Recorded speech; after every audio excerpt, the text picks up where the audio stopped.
Hello विद्यार्थी मित्रांनो, global online मराठीवर आपलं मनापासून स्वागत. तर जे विद्यार्थी पुढील सेट परीक्षा 2024ची तयारी करत आहे तर त्यांच्याकरता आजचा हा व्हिडिओ अत्यंत उपयोगी राहणार आहे. या व्हिडिओमध्ये मी तुम्हाला सांगणार आहे की कशा प्रकारे तुम्ही चांगल्या पद्धतीने नोट्स बनवू शकतात. याच्यात आपण नोट्स बनवण्याच्या सर्वोत्तम पद्धती डिस्कस करणार आहे आणि काही ट्रिक्स डिस्कस करणार आहे, ज्याचा वापर करून आपण नोट्स चांगले प्रिपेअर करू शकता.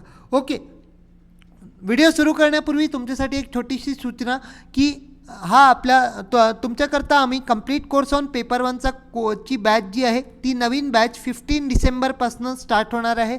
हा जर कोर्स आपण घेता तर तुम्हाला कंप्लीट लाईव्ह लेक्चर्स मिळतील, वीकली टेस्ट मिळतील, नंतर कंप्लीट व्हिडिओ लेक्चर्स मिळतील लाईव्ह आणि रेकॉर्डेड फॉर्ममध्ये.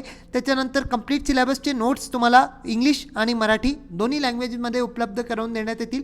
40पेक्षा जास्ती मॉक टेस्ट आपल्याला उपलब्ध राहतील. 2000+ MCQ सिरीज आपल्याला उपलब्ध राहील आणि PYQ विथ एक्सप्लेनेशन लाईव्ह आणि PDF दोन्ही पद्धतीने आपल्याला मिळून जाईल. तर या कोर्सचा जास्तीत जास्त लाभ घ्या. मागील एक्झाममध्ये मुलांनी T+ स्कोर केलेला आहे. तर या पेपरला जर तुम्ही सेफ ठेवता, याच्यावर जास्ती लक्ष केंद्रित करता, तर तुम्हाला पेपर 2मध्ये खूप लाभ होईल. ओके, तर कंप्लीट व्हिडिओ लेक्चर्स याच्यात आपल्याला मिळणार आहे आणि हे लाईव्ह टेस्ट जे आहे आठवड्यात तुम्हाला 2 टेस्ट मिळतील, ज्याच्यातनं वीकचा सराव जो आहे अभ्यासाचा तो तुमचा MCQद्वारे होऊन जाईल.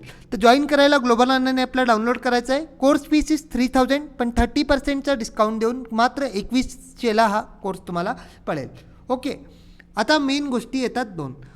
परीक्षेत उत्तीर्ण होण्यासाठी नोट्स आवश्यक आहे का? तर याचा आहे उत्तर हो. नोट्स बनवणे अत्यंत आवश्यक आहे आणि MS सेट 2024 करण्यासाठी नोट्स का आवश्यक आहे? आता याचं रिझनही सांगून देतो की जे विद्यार्थी सेट क्वालिफाय होतात हे नोट्स बनवतात का? तर याचंही उत्तर आहे हो. कारण काय आहे की नोट्सला तुम्ही रिवाईज करू शकता. नोट्सनी तुमचं काय होतं, टाईम वाचतो. ठीक आहे, तुमचं जे टाईम आहे ते वाचतं. आता म्हणाल सर टाईम का बरं वाचतो? नोट्स बनायला तर वेळ लागतो. असं नाही आहे. तुम्ही एकदा नोट्स बनवून घेतले तर त्या युनिटला, पर्टिक्युलर युनिटला तुम्हाला जर रिवाईज करायचं असेल, त्या पर्टिक्युलर टॉपिकला रिवाईज करायचं असेल तर तुम्हाला अगदी कमी वेळ लागेल. ठीक आहे, अगदी कमी वेळ लागेल. तर नोट्सनी तुमचा टाईम सेव्ह होतो.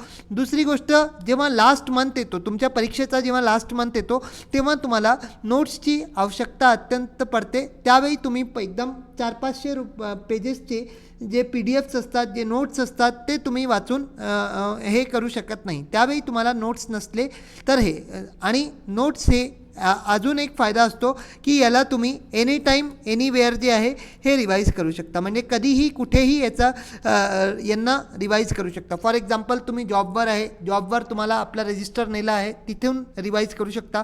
फॉर एक्झाम्पल तुम्हाला एक्झाम्पल म्हणून सांगतो की जसं हायर एज्युकेशनचे कमिशन्स आहे किंवा एन्शियंट युनिव्हर्सिटीज आहे, त्यांना तुम्ही लावून भिंतीवर चिकटवून दिलं आहे. तुम्हाला माहीतच नाही पडणार, तुमची रिव्हिजन तशीच होत राहील. आणि जर तक्षशिला नालंदा म्हणा किंवा सॅडलर कमिशन म्हणा, अशा या कोठारी कमिशन म्हणा, इथून कुठून कमिशन्समधनं प्रश्न आला तर तो तुमचा मुळीच नाही चुकणार. एक चार्ट बनवायला तुम्हाला भलेही 1.5 तास लागेल, पण तो चार्टभर जो आहे तो तुम्हाला पूर्ण रिव्हिजन जो आहे एक्झामच्या शेवटपर्यंत तुम्हाला हेल्प करेल. ठीक आहे, तर हे नोट्सची भूमिका आणि नोट्सचा महत्त्व जो आहे आपल्याला समजणं आवश्यक आहे. आता जसं नोट्स मी तुम्हाला सांगितलं की नोट्सचा आता मस्त आहे. ठीक आहे, म्हणजे नोट्स जे आहे ते बनवणे अत्यंत आवश्यक आहे, कारण याच्या मदतीने होणारे फायदेही मी तुम्हाला सांगून दिले. आता नोट्स जे आहे फक्त पेपर 1 किंवा पेपर 2 असं नाही आहे, हे दोन्ही पेपर करता महत्त्व आहे. कारण 10 युनिट्स तुम्हाला इथेही आहे, 10 युनिट्स तुम्हाला इथेही आहे. आता 10पैकी काही युनिट्स जसं आहे, जसं RC आहे, DI आहे, त्याच्यानंतर मॅथमॅटिकल रिझनिंग आहे. इथे तुम्ही RC आणि DI करता एक सेपरेट बुक लावू शकता, त्याच्यामध्ये प्रॅक्टिस करू शकता. RCचे तर काय नोट्स बनवला, RCची आवश्यकता नाही आहे. नोट्सची खरी आवश्यकता तुम्हाला कुठे पडते? Teaching aptitude, research aptitude, communication, नंतर ICT, त्याच्यानंतर आपलं लॉजिकल रिझनिंग, मॅथमॅटिकल रिझनिंग, आणि त्याच्यातही सर्वात जास्ती नोट्सची आवश्यकता पडते इथे हायर एज्युकेशन आणि पीपल डेव्हलपमेंट एन्व्हायरमेंटमध्ये. या 5 युनिटमध्ये जे आहे तुम्हाला जास्ती या 2 युनिट्समध्ये सर्वात जास्ती आणि या 5 युनिटमध्येही तुम्हाला भरपूर नोट्सची आवश्यकता पडते. जसं मॅथमॅटिकल रिजनिंग आहे, फॉर्म्युले वगैरे आहे, तुम्ही लक्षात नाही राहत ना एकदम, तर लक्षात ठेवायला लागते. ICTमध्ये फुल फॉर्म आहे, काही संकल्पना कोणी दिल्या आहे, हे सगळे गोष्टी आपल्याला लक्षात ठेवा. पेपर 2 तुमचा सब्जेक्टचा पेपर असतो, तर इथे तर नोट्सशिवाय तुमचं काम नाही बनणार. ठीक आहे, इथे नोट्सशिवाय तुम्हाला काहीही ऑल्टरनेटिव्ह नाही आहे. नोट्स हे बनवणे पेपर 2मध्ये सर्वात जास्ती अनिवार्य आहे. ओके, चला तर आता येऊ की नोट्स जे आहे हे तुम्ही 2 भागांमध्ये डिवाईड करून घ्या. एक तर आहे तुमच्या संकल्पना संबंधी म्हणजे कॉन्सेप्च्युअल युनिट्सचे नोट्स आणि दुसरे आहे स्टॅटिक नोट्स. ठीक आहे, कन्सेप्च्युअल युनिटचे नोट आणि स्टॅटिक नोट्स. आता म्हणाल सर हे कन्सेप्च्युअल युनिट आणि स्टॅटिक युनिट्स काय आहे? स्टॅटिक पॉईंट्स म्हणा. फॉर एक्झाम्पल, आता जे हायर एज्युकेशन आहे, जे ICT आहे आणि जे पीपल डेव्हलपमेंट अँड एन्व्हायरमेंट आहे, इथे समजायला गोष्टी खूप कमी आहे. ठीक आहे, समजायला खूप गोष्टी कमी आहे. फॉर एक्झाम्पल तुम्हाला विचारलं की एज्युकेशन कमिशन कधी आला. ठीक आहे, एज्युकेशन कमिशन कधी आला, तर तुम्ही म्हणाल की सर 1964. ज्याला माहिती आहे तोच हे सांगू शकतो. म्हणून तुम्हाला काय हे लिहून ठेवणं आवश्यक आहे की काय 1964 कोठारी कमिशन. ठीक आहे, याला स्लॅश करून देऊन द्यायचं की काय आहे एज्युकेशन कमिशन ही याचं नाव होतं. दुसरी गोष्ट त्याच्यानंतर जसं आहे फॉर एक्झाम्पल आपलं हे कधीपासून सुरू झालं म्हणजे UGCला स्टॅट्युटरीचा अहदा आहे कधी दिला जातो 1956मध्ये जे आहे ह्याला स्टॅट्युटरीचा अहदा जो आहे तो दिला गेला होता. ओके, तर अशा प्रकारे गोष्टी ज्या आहे ह्या पॉईंट्स म्हणून आपल्याला स्टॅटिक बुकमध्ये नोट डाऊन करायचं आहे. आता कन्सेप्च्युअल युनिट्समध्ये जे आहे कन्सेप्च्युअल युनिट्समध्ये तुमचे जे टीचिंग, रिसर्च, ICT याचे संबंधी नोट्स येतील. आता नोट्स बनवण्याच्या वेगळ्या टेक्निक्सवरती आपण चर्चा करू. नोट्समध्ये तुम्हाला पहिले एक गोष्ट समजून घ्या की नोट्समध्ये जे PDFमध्ये डेटा आहे तो डेटा पूर्ण तुम्हाला लिहायची आवश्यकता नाही आहे. जी PDFमध्ये माहिती आहे ती तुम्ही PDF वाचूनही काढू शकता. त्याला आपल्या शब्दात थोडं हे लिहायचं आहे. फॉर एक्झाम्पल मला ICTचं लिहायचं आहे, ICTचं लिहायचं आहे काय की फुल फॉर्म. कशाची full form? For example ROM. तर हे मी ROM is a read only memory, it is use for booting of computers. नाही, असं नाही. रीड ओनली मेमोरी ही फुल फॉर्म आहे ना. हेल्प्स इन बूटिंग, खतम. Helps in booting. नंतर फॉर एक्झाम्पल परमनंट मेमोरी. असं जे आहे असं लिहून द्या. छोटे पॉईंट्स बनवायचे आणि हे पॉईंट्स जे आहे आपण लक्षात ठेवायचे. ओके, आता नोट्स बनवण्याच्या वेगळ्या पद्धतीही तुम्हाला सांगून देतो. तुम्ही ब्लँक पेजवर नोट्स बनवू शकता आणि त्याला एक फाईलमध्ये लावू शकता किंवा रूल्ड पेजलाही असं फाईलमध्ये लावून गोळा करून युनिट वाईज फाईल्स छोट्या बनवून किंवा फोल्डरचा वापर करून बनवू शकता. किंवा सगळ्यात बेस्ट ऑप्शन जी असते ती रजिस्टर, म्हणजे 3 रजिस्टर तुम्ही लावून घ्या. एक पेपर 1साठी, एक पेपर 2साठी, त्याच्यानंतर आणि एक ते स्टॅटिक नोट्ससाठी. ठीक आहे, इथे 400 पेजेसचं लावून घ्या, इथेही 400 पेजेसचं लावून घ्या. म्हणजे काय सगळा डेटा जो आहे तो तुमचा एक राहील. आणि एक रफ बुक ठेवाल. रफ बुकमध्ये तुम्ही मॅथमॅटिकल रिजनिंग, डेटा इंटरप्रिटेशनची प्रॅक्टिस जी आहे ती डेली बेसिसवर करत राहाल तर आपल्याला अत्यंत फायदेशीर होईल. ओके, आता सगळ्यात पहिले येते टेक्निक टेबल टेक्निक. ठीक आहे, टेबल टेक्निक येते. त्याच्यात आपण काय करतो की ज्या गोष्टी तुलनात्मक आहे, एकमेकाशी मिळता जुळता आहे, त्याला आपण इथे लिहू शकता. ठीक आहे, फॉर एक्झाम्पल टेबल टेक्निकमध्ये मी तुम्हाला सांगतो एक उदाहरण. जसं लेवल्स ऑफ टीचिंग आहे. ठीक आहे, टीचिंगचे शिक्षणचे स्तर आहे. इथे जसं आपल्याला माहिती आहे की 3 स्तर आहे. काय? मेमोरी लेवल, अंडरस्टँडिंग लेवल आणि reflective level. Memory level, understanding level, reflective level, हे तर तुम्हाला माहिती आहे. तर 3 लेवल्स आहे. तर या 3 लेवल्सचा अर्थांचा सारांश म्हणजे हे कसं आहे की इथे आपण रूट लर्निंग असतं. ठीक आहे, रूट लर्निंग असतं हे पूर्णपणे टीचर सेंटर्ड असतं. ठीक आहे, टीचर सेंटर्डमध्ये आपल्याला माहिती आहे जर हे तुम्हाला समजतं टीचर सेंटर्ड TCनी समजतं तर तुम्ही TC लिहूनही सोडू शकता. हे काय आहे? Teacher centred plus student centred. आणि इथे काय असतो? जो टीचर असतो तो काय असतो? फक्त फॅसिलिटेटर म्हणून काम करतो. ठीक आहे. इथे बाकी ही जी लेवल असते ही जास्ती करून स्टुडंट सेंटर्ड असते. ठीक आहे. आता इथे काय आहे, हे पॅडालॉगीशी संबंधित आहे. It is all about pedology. ठीक आहे. हे अँड्रॉलॉगी आहे आणि हे जे आहे ह्युटालॉगी आहे. तर अशा प्रकारे भरपूर पॉईंट्स जे आहे तुम्ही एका पेजवर नुसते टीचिंग लेवल्सचे पॉईंट्स जे आहे छोटे छोटे छोटे छोटे एकेका शब्दात जे आहे हे लिहू शकतात. तर ही झाली टेबल टेक्निक. ठीक आहे. आता दुसरा पॉईंट येतो. दुसरा पॉईंट जे आहे ही काय आहे, शॉर्ट नोट्स. ठीक आहे. छोटे छोटे पॉईंट जे आहे ते तुम्ही बनवू शकतात. पॉईंट टू पॉईंट आपण नोट्स बनवू शकता. For example types of research आहे.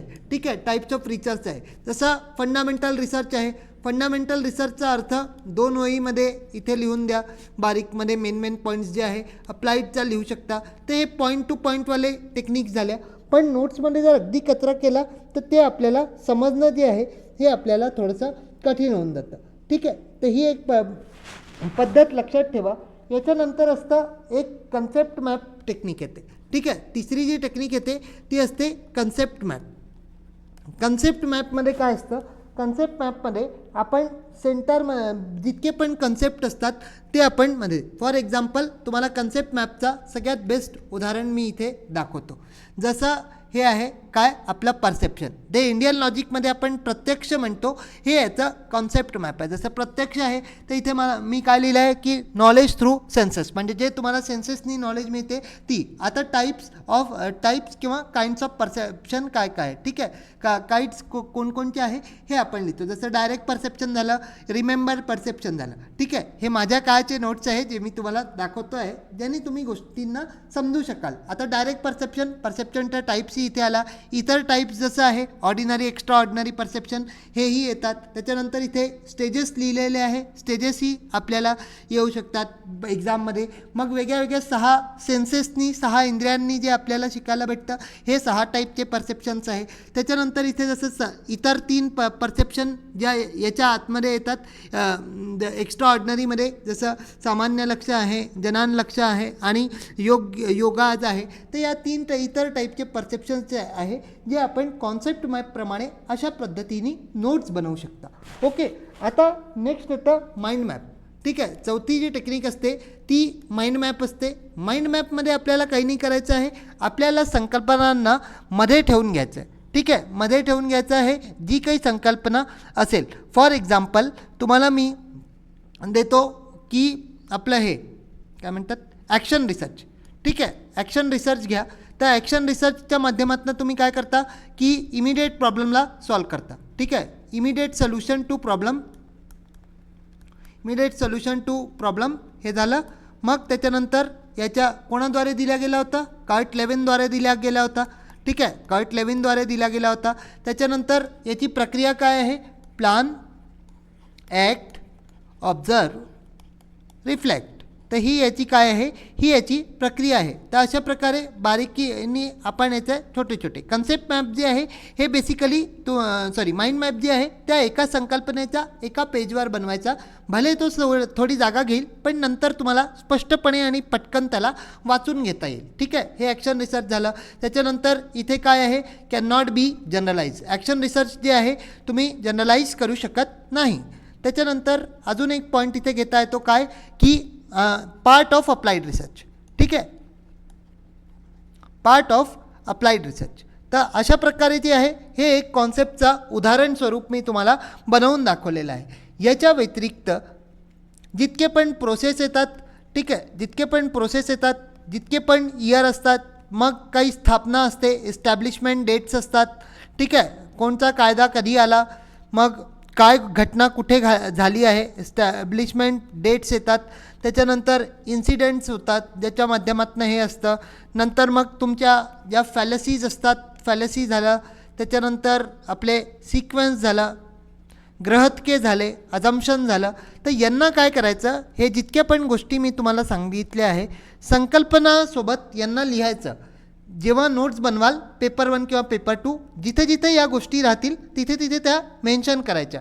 ठीक आहे. फॉर एक्झाम्पल जेव्हा फॅलसीमध्ये भरपूर टाईपच्या फॅलसी आहे आणि फॅलसीला फारसा नाही आहे, त्याला रट्टा मारायचा आहे.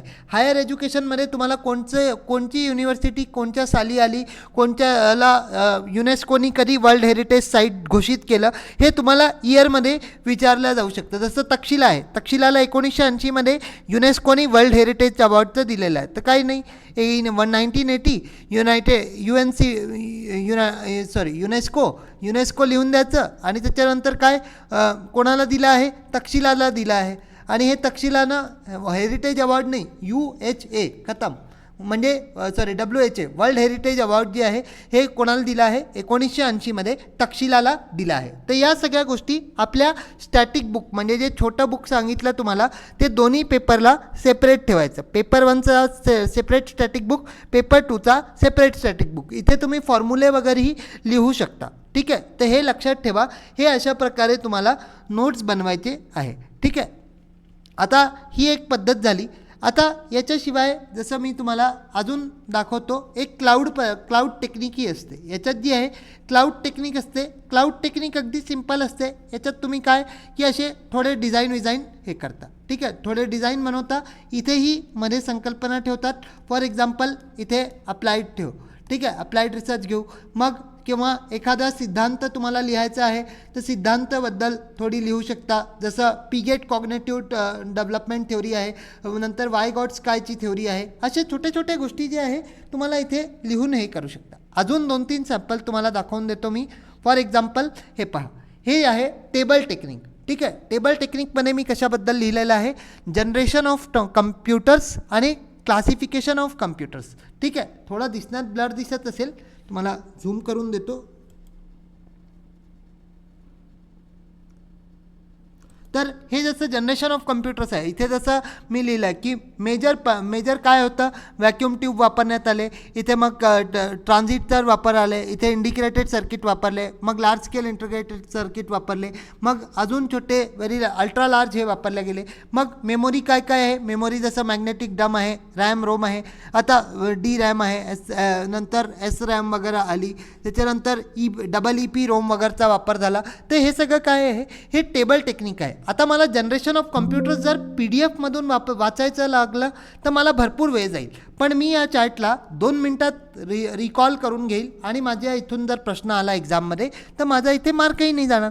तसंच बाजूला जर तुम्ही पाहता तर क्लासिफिकेशन ऑफ कम्प्युटर्सवर आहे, बाय टाईप, नंतर बाय हे किती आहे, बाय पर्पज कोणकोणची आहे, अशा प्रकारे टाईप्स ऑफ कम्प्युटर झाला. जसं कम्प्युटरचे डेस्कटॉप झाला, लॅपटॉप झाला, पामटॉप झाला. तर याच्यात काय काय येतं हे आपण इथे मेन्शन केलं गेलं आहे. ठीक आहे, आता अजून एक पहा, हेही एक टेक्निक आहे ज्याचा वापर करून तुम्ही भरपूर वेळ घालवू शकता. आता जसं इंडियन लॉजिकमध्ये वेगळ्या शाळा आहे आणि यांनी वेगळे नॉलेजचे स्रोत दिले आहे. जसं परसेप्शन आहे, अनुमान आहे, उपमान आहे, शब्द आहे, त्याच्यानंतर अर्थापत्ती आहे आणि अनुपलब्धी आहे. अशा प्रकारचे 6 सोर्सेस दिले आहे. आणि प्रत्येकात आपल्याला एक्झाममध्ये विचारलं जाऊ शकतं की खालीलपैकी कोणता असा आहे ज्याला कोणता असं हे आहे ज्याला सपोज वैशेषिका स्कूलनी रिजेक्ट केलं आहे. तर मी जर हे टेबल वाचतो तर मला माहिती आहे. आता मी प्रत्येक ठिकाणी एक्सेप्टेड असं लिहेल तर माझा खूप वेळ जाईल. ठीक आहे, एक्सेप्टेड असं लिहेल तर माझा जो आहे टाईमपास खूप होईल. तर मी काय केलं की जे एक्सेप्टेड आहे, ज्यांनी एक्सेप्ट केलं त्याच्याकरता राईट साईन मारून दिला आणि ज्यांनी रिजेक्ट केलं त्यांच्याकरता रॉंग साईन मारून घेतला. फॉर एक्झाम्पल जसं वैशेषिका स्कूल आहे, वैशेषिका स्कूलनी परसेप्शनला एक्सेप्ट केलं, अनुमानला एक्सेप्ट केलं, पण उपमान आणि हे जे बाकीचे 2 आहे, उपमान, शब्द, अर्थापत्ती आणि अनुपलब्धी, याला यांनी काय केलं, रिजेक्ट करून दिलं. तर मला हे माहिती आहे की वैशेषिकांनी फक्त कोणते या दोघांनाच एक्सेप्ट केलं आहे. तर हे मला माहिती आहे, बाकीच्या यांनी रिजेक्ट करून दिले. तर हेही वेळ वाचवणं आणि पाठ करण्याच्या चांगल्या पद्धती आहे. ठीक आहे, फॉर एक्झाम्पल आता तुम्हाला खालच्या याच्या पाहू, सांख्यामध्ये जर पाहता तर सांख्यामध्ये फक्त उपमान, शब्द, अनुपलब्धी आणि अर्थापत्ती अशा गोष्टी आहे ज्या उपमान, अर्थापत्ती आणि अनुपलब्धी यांना रिजेक्ट केला गेला आहे. बाकीचे सगळे ॲक्सेप्टेड आहे. तर अशा प्रकारेही तुम्ही हे जे आहे बनवू शकता. आता याच्यात अजून एक बनवता येईल तुम्हाला उदाहरण स्वरूप. फॉर एक्झाम्पल न्याया म्हटलं आहे तर न्याया स्कूलनी काय केलं आहे की अर्थापत्ती आणि अनुपलब्धीला त्यांनी जे आहे इनव्हॅलिड म्हटलं आहे. ठीक आहे, अर्थापत्ती आणि अनुपलब्धीला इनव्हॅलिड सोर्स म्हटलं आहे, जेव्हा की बाकीचे जे आहे बाकीचे त्यांनी काय केले आहे रिजेक्ट केले आहे. ठीक आहे, बाकीचे जे आहे ते त्यांनी 4 प्रमाण जे आहे चौघांना ॲक्सेप्ट केले. आता जर तुम्हाला प्रमाणचे नावं माहिती आहे तर 4 ॲक्सेप्टेड आणि फक्त या दोघांना काय केलं आहे, या दोघांना असं कॉमन करून द्या रिजेक्टेड. ठीक आहे, आता मला वाटतं तुम्हाला नोट्स बनवण्यात अडचण नाही येणार. सॅम्पल म्हणून आता जे पेपर 2मध्ये नोट्स बनवायचे आहे त्याच्या कॉमर्स आणि मॅनेजमेंटच्या विद्यार्थ्यांकरता दाखवतो आहे. जसं कर्ट लेविनची फोर्स फील्ड थ्योरी आहे याच्यात त्यांनी दिलेलं आहे. नंतर ऑर्गनायझेशनल डेव्हलपमेंटची संकल्पना कोणी दिली आणि याचं नाव तर तुमच्या पेपरमध्येही आलं होतं की ऑर्गनायझेशनल डेव्हलपमेंट कोणाद्वारे दिला गेला आहे. तर दिस वॉज गिवन बाय रिचर्ड बॅकहार्ड. ठीक आहे, तर हे अशा प्रकारे पेपर 2. आता हाही विचारणारा प्रश्न आहे काय की एम्प्लॉई एंगेजमेंटचा फादर कोण आहे. ठीक आहे, एम्प्लॉई एंगेजमेंटचा कोण फादर आहे हे विचारलं जाऊ शकतं. तर हे काय आहे विल्यम खान. तर असं लक्षात ठेवू शकतात. मग 10C कोणकोणचे आहे एम्प्लॉई एंगेजमेंटचे हेही इथून लक्षात ठेवू शकता. तर या सर्व गोष्टी आहे. नंतर इथे पाहता तर इथे जसं एलिमेंट्स कोणकोणचे आहे, मेमोरी लेवलचे टाईप्स ऑफ मेमोरी कोणकोणचे आहे, ह्या सगळ्या सॅम्पल्स आहे ज्या तुम्ही वापरू शकता. तर आय होप आता व्हिडिओ तुम्हाला नोट्स बनवण्याच्या संदर्भात अडचण येणार नाही. याच्या व्यतिरिक्त मित्रांनो आपले MS सेट पेपर 2चेही कोर्सेस आहे ज्याच्यात आपल्याकडे कॉमर्स आहे, मॅनेजमेंट आहे, इकॉनॉमिक्स आहे, हिस्ट्री आहे, मराठी आहे, कम्प्युटर सायन्स आहे आणि केमिस्ट्री, या सगळ्या विषय आपल्याकडे उपलब्ध आहे. हे जर कोर्स आपण घेता तुम्हाला कंप्लीट लाईव्ह आणि व्हिडिओ रेकॉर्डेड फॉर्ममध्ये व्हिडिओ लेक्चर्स मिळतील. नंतर कंप्लीट सिलेबसचे नोट्स इंग्लिश आणि मराठी दोन्ही लँग्वेजमध्ये मिळतील. नंतर मॉक टेस्ट आपल्याला सरावासाठी उपलब्ध राहतील.